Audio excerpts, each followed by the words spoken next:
ሰላም የገኒሾው ዩቱብ ቻናል ተከታታዮች እንዴት ናችሁ? እኔ ደህና ነኝ፣ እግዚአብሔር ይመስገን። ጠፍቻለሁ እንግዲህ ይቅርታ እያልኩ ሳቤላ ድራማን ዛሬ እንደተለመደው ይዤላችሁ መጥቻለሁ። አበረታቱኝ፣ እንደሚከተለው አቀርባለሁ፣ ተከታተሉኝ። ባለፈው ክፍል ላይ እንግዲህ እንዳየነው ርብቃ ልታመልጥ ስትል አብርሃምና ዲና መጥተው ይይዟታል። አብርሃምም እንግዲህ ማን ነው ይሄንን መድኃኒት ስሰጠኝ የነበረ ብሎ ይጠይቃታል። ዲናን ያፋጥታታል። ማርኮንም እንግዲህ ስልክ አላነሳም ስላለ ዲና አማራጭ ስታጣ እኔ ነበርኩ ስሰጥ የነበረ እኔ እኮ አንተን ያገዝኩ መስሎኝ ነው እንደዚህ ማድረጌ ብላ እንግዲህ ሌላ ውሸት ትዋሻለች። ርብቃ ግን በጣም ደስ ብሏታል ስለተዋረደች። የታባሽ ማትያዥ መስሎሽ ነበረ ምናምን እያለች በጣም ተናዳባት ነበር። እንግዲህ ደስ ብሏታል። አብርሃም በጣም ያዝና እዛው አንቺ ነሽ ዲና፣ አንቺ የኔው ዲና ነሽ እንደዚህ እኔ ላይ የሞት ፍርድ የፈረድሽብኝ ብሎ በጣም ይናደድና እዛው ጥሏት ይሄዳል። ሴድ ርብቃ እንግዲህ ተነስታ ልትሄድ ስትል ዲና የታባሽ ልትሄጂ ነው? እዚህ ሳትለኩሰሽ ነይ፣ ወዴትም አትሄጂም ብሏ ትይዛታለች። ርብቃ ግን እጅ አልሰጣችም፣ አልሰማቻትም። ትገፈትራትና በሻንጣዋ በያዘችው ቦርሳ ጭንቅላቷን ትላትና መሬት ላይ ትወረውራትና እየሮጠች ከዛ ቤት ታመልጣለች። ዲና እንግዲህ ስትነቃ እዛ መሬት ላይ ተዘራ ነበረ። በጣም ተጨንቃለች። ቆይ አሁን ምን አባቴ ነው የማደርገው? ማርኮን ምን ገብተህ ነው እያለች የማርኮንን ስልክ ደጋግማ ትሞክራለች። የማርኮን ስልክ ግን አይሰራም፣ አይጠራም። ትጽፋለች። ልጁ እንግዲህ ኤፊ ቴክስቱን እያየ እዚህ ጋር እየተዝናና ይገኛል። ግራ ስገባት የማርኮን ጀሌ ጋር ትደውልና ያው የሱ ታዛዥ ጋር ትደውልና ማርኮን እኮ ጠፋብኝ ምናምን ስትለው እንዴ ምን ሆኖ ነው? ስራ ሆኖ ይሆናል አትጨናነቂ ምናምን ይላታል። በሌላ በኩል ደግሞ እንግዲህ ልዩ ሀገሯ ከዚህ በፊት ወንድሟ ከዚህ በፊት እንግዲህ በእሷ ምክንያት ሰው እዛ ሞቷል መሰለኝ። የልጁ የሟቹ ወንድም ልዩን ለመግደል እየፈለገ ይገኛል። እናትዮ ልጄ ምን አባቴ ነው የት ነው የምደብቃት ብላ ለዛ ልዩን እንትን ለመውሰድ እና ማርኮን የላኩት ሰውዬ ለእሳቱ አደራ ብሎ ይሰጧታል። እሱም እንግዲህ የእናትየውን አንጀት እንደዚህ ሲሆን አልቻለም። አንጀቱ ስላልቻለ እሺ ልጅቷን እጠብቃታለሁ ብሎ ሙልጭም እንግዲህ አብራቸው ነው እየሸሹ ይገኛሉ። በዚህ በኩል ወጥተው እህቷ ግን በጣም ነው የምታሳዝነው። ማለት አንዳንድ ጊዜ ቤተሰብ ውስጥ በጣም ከባድ ነው። ያው ትንሽም ስለሆነች ነው እንግዲህ ብለን እንቀበላት እንጂ አሳሳሰባ በጣም ከባድ ነው። በአንቺ ምክንያት ነው እንደዚህ የምንሆነው፣ ለእኔ ብቴ ለምን አትሞችም ምናምን ብላ ልዩም በጣም ትናገራታለች። ዲናም እንግዲህ በጣም ተናዳለች። አብርሃምን ለማናገር ስትሞክር በጭራሽ ልሰማት ፈቃደኛ አይደለም። ጭራሽ ባስ ብሎ መለያየት አለብን ይላታል። መለያየት ብላ በጣም ታስብና ፌንት ትበላለች። ፌንት እንደበላ ሰው አርጋ ማለት ነው። ከዛ በዚህ መሀል ምን ሆነሽ ነው ዲና ምን ሆነሽ ነው ብሎ አብርሃም ስጠይቃት ሰሞኑን እንደዚህ እያደረገኝ ነው፣ ያቅለሸልሸኛል፣ ራሴን ያመኛል በቃ ትላለች። ቆይ ምን ሆነሽ ነው ይላታል። ከዛ እኔ እኮ እርግጠኛ እስከመሆን ብዬ ነው እንጂ እኮ እርጉዝ ነኝ ትለዋለች። እርጉዝ? ቆይ እኔና አንቺ መቼ አብረን ራሱ ተኝተን እናውቃለን?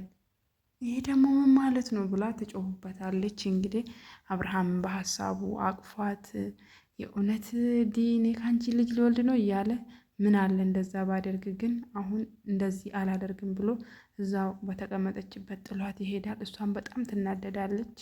ገገማ የደግነቱን ያህል ከቆረጠም ቆረጠ ነው። ስለዚህ የሆነ መላ ማበጀት አለብኝ ብላ ቁጭ ብላ እያለች ስልኳ ይጮሃል ከሆስፒታል። ሄሎ ብላ ዶክተሯ ማርኮን የሚባል ታካሚ እኛ ጋር ይገኛል ትላለች። በጣም ትደነግጥና ማርኮን ያናግራታል። ሆስፒታሉን ስም ንገሩኝ እያለች ከነፈች ከቤት ልትወጣ ስትል አብርሃም ይይዛታል። መነጋገር አለብን ስላት ተወኝ ተወኝ እያለች ጥላው ትሄዳለች። ሆስፒታል ገብታ በጣም ስቅስቅ ብላ ታለቅሳለች። እኔ ያላንተ መኖር አልችልም፣ እንዴት ነው የምኖረው ብላ ትጮኻለች። በጣም ታለቅሳለች። እንግዲህ ማነው እንደዚህ ያደረገ ምናምን ብላ ስትጠይቀው አላቅም ማን እንደዚህ እንዳደረገ ግን ይደርስበታለሁ፣ ከኋላ ነው የወጉኝ ብሎ የተፈጠረ ሁሉንም ነገር ይነግራታል። ማርኮን አዲስ ነገር ምን አለ እንግዲህ ብሎ ስጠይቃት እሷም እንግዲህ አዲስ ነገር ርብቃ አምልጣለች ትለዋለች። እሱም በጣም ይናደዳል። ለነገሩ ቪዲዮ ፍላሹ ስላለኝ የት አባቷ አትሄድም፣ የትም አትሄድም፣ ትመለሳለች። እሺ በቃ ለአብርሃም ልደውልና የእውነት በጣም እንዳመመ አስመስል ትለዋለች። ለአብርሃም ትደውልና ማርኮን እኮ ተወቅቶ ነው፣ ለዛ ነው ቾኩዬ የወጣሁት ትለዋለች። እሱም እንግዲህ ወይኔ ምን ሆኖ ነው? እሺ በቃ መጣው ምናምን ብሎ አብርሃምም ሄዶ ማርኮን ያል ምንድን ነው የተፈጠረ ብሎ ሲጠይቀው ማርኮንም ሌቦች ናቸው መሰለኝ ብሎ የተፈጠረው ሁሉንም ነገር ይነግረዋል። በቃ ይዞን በቅርብ ጊዜ እንደምትወጣ ተስፋ አደርጋለሁ ብሎ እንግዲህ እሱም ጥሎት ልጄን ላምጣ ከትምህርት ቤት ብሎ ይወጣል። በሌላ በኩል ደግሞ ኤፊና ርብቃ ተገናኝተው በጣም ደስ ብሏቸው ተቃቅፈው ቁጭ ብለዋል። ብር ትለዋለች። እሱ እንግዲህ ብር የለም፣ ብር ለምንድን ነው የምናጠፋ ምናምን ስለው አይ ቫኬሽንን እንወጣ ፈልጋለሁ ምናምን ይላል። እሱም በጣም ይጨነቃል፣ ያው ብሩም ስላጠፋ። ግን ኤፊ ሁሌ ብር ስጠይቅ ለምንድን ነው እንደዚህ የምትሆነው ብላ ትጨውበታለች። ለማንኛውም ኧረ ዝም ብዬ ነው ብር ለምን ታጥፋለች ብዬ ነው እንጂ ምንም አልተፈጠረም ምናምን ብሎ ይዋሸታል።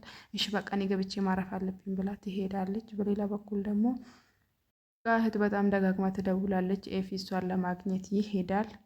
ዲናም እንግዲህ ማርኮንን ትታ ወደ ቤት ስትመለስ አብርሃም ይጠብቃትና ዲና እኔና አንቺ የግድ መለያየት አለብን፣ ለየብቻ ሆነን ማሰብ አለብን። ስለዚህ እኔ ልጄን ይዤ እየሄድኩ ነው ይላታል። እሷም አይሆንም አንተ ከምትሄድ እኔ ሄዳለሁ፣ አንተ ታማሚ ነህ ከፈለክ ብላ እርጉዝ ነኝ እኮ ብዬ ነግሬህ ነበር ብላ በጣም ትናደድና ሄዳ ሳቤላን ታሳምናትና ሳቤላ ትመጣና አባ ዲና አትሄድም ትለዋለች።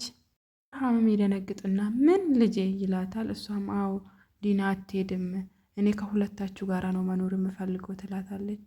አብርሃም ልጁን ይዞ ወደ ውጭ ይወጣል። እስኪ እናውራ ይላታል። ቆይ ለምንድን ነው እንደዚህ የምታደርጊ ብሎ ሲጠይቃት ማንም የለም፣ ርብቃም የለችም፣ ልዩም የለችም፣ አንተ ደግሞ ሰው ያስፈልግሃል፣ ስለዚህ ዲና ታስፈልግሃለች ትለዋለች። እንግዲህ በጣም ከባድ ሰው ስለሆነች ማንም ሰው ተናግራ ማሳመን ትችላለች። ልጅቷን በደንብ አርጋ ነው ያሳመነቻት። አባትየው ደግሞ ልጁን ስለምወድ ከሷ ቃል ዝልፍ ማለት አይፈልግም። ላይ አብርሃም አልጋ ላይ ቁጭ ብሎ እያሰበ ያለ ዲና ልተኛ ስትመጣ ጥሏት ይወጣል። ልጁ ጋር ሄዶ ይተኛል። በሌላ በኩል ደግሞ ርብቃ ቤት ቁጭ ብላ ቆይ ምንድን ነው እዛ ቤት ውስጥ ምን ስትሰሪ ነበረ ብላ እህቷ ታፋጥጣታለች። ርብቃም እንግዲህ ውሸት ማውራት ትጀምራለች። ፍቅረኛ በጣም መጥፎ ሰው ነበረ፣ ከሱ ተደብቄ ነው እዛ የገባሁት ምናምን ብላ የውሸት ታሪክ ፈጥራ ትነግራታለች። በሌላ በኩል ደግሞ እነ ልዩ እየሮጡ ይገኛሉ፣ ከሰውየው ለማምለጥ ይገኛሉ። በዚህ መሀል እሳቱ በዚህ መንገድ በጭራሽ ልናመልጠው ስለማንችል እናንተ ሂዱ እኔ አስቆመዋለሁ ይላቸዋል። እነሱም አይ ጥለንህማ አንሄድም ትለዋለች ልዩ። አይ ሂዱ ብለዋል። ከዛ ሁለቱ ሲሮጡ በዚህ በኩል ደግሞ ሁለቱ ይሮጣሉ። ያው ሀገሩንም ስለማቅ ይደበቅና ከኋላ መጥቶ የትም አታመልጠኝም እያለ የእሳቱን ከኋላ መጥቶ በእንጨት ጭንቅላቱን ብሎ ይዘርረዋል። መሬት ላይ ሁለት ሰዎች ነበሩ። አንተ ምን እያረክ ነው እያሉ ስደበድቦ ሄዶ ያስጥለዋል። ልዩ መንገድ ላይ ቆማ ሙልጭ እኔ በጭራሽ የሰውን ሰው አስገድዬ ሊሄድ አልችልም መመለስ አለብን ብላ ወደ ኋላ ትመለሳለች። ስትመለስ ሰዎቹ እሳቱን ከመሬት ላይ አንስቶ አዋራውን እያረገፉለት ይገኛሉ። ልዩ በጣም ትደነግጥና ቆይ ምን ሆነ ነው ብላ ትነካካውና ልብሱን አዋራውን ታራግፈለታለች። በጣም ጉዱፍ እንዴ ብላ ፊቱን ትነካዋለች። ከዛ ሁለቱ አይን ለአይን እንደ ሮማንቲክ ይገጣጠሙና ይተያያሉ። ሙልጭ ጭራሽ እኔ እያለሁ እንደዚህ ታደርጋላችሁ አይኔ እያየ ብሎ ሁለቱንም ያላቅቃቸዋል። በኩል ደግሞ እንግዲህ ርብቃና አብርሃም ተጋብተው ቬሎ ለብሳ ርብቃ ልክ ዲና ከውጭ ስትመጣ እየተጨፈረ ይገኛል። ከዛ ማርኮንና ዲና ከውጭ ስትመጡ ይሄማ ሊሆን አይችልም ብላ ዲና ስትጮህ ሁሉም ይስቁባቸዋል። በጣም ይስቃሉ። ለካ ህልም ነበር።